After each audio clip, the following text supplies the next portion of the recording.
ามด้วยกฎแขนงอุตสาหกรรมและการค้า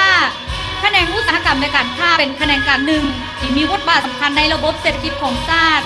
ตลอดระยะ 40 ปีที่ผ่านมาอัตราการขยายตัวของอุตสาหกรรมปรุงแต่งและหัตถกรรมเพิ่มขึ้นเฉลี่ย 12 ส่วนห้อยต่อปีรวม 33 ส่วนห้อยของอุตสาหกรรมทั้งหมดและ 10.7 ส่วนห้อยในยอดผลิตภัณฑ์ภายในหรือ GDP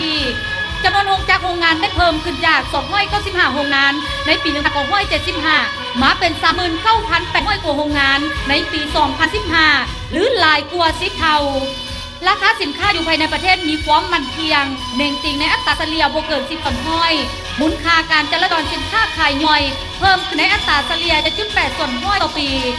รวมเอา 48.7 ส่วนห้อยของมูลค่าบริการทั้งหมดการพัวพันการค้ากับต่างประเทศได้มีการขยายตัว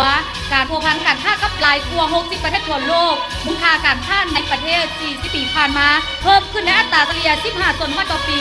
หากมีเพียง 68 ล้านดอลลาร์สหรัฐในปี 1975 มาเป็นหลายกว่า$7 ดอลลาร์สหรัฐในปัจจุบัน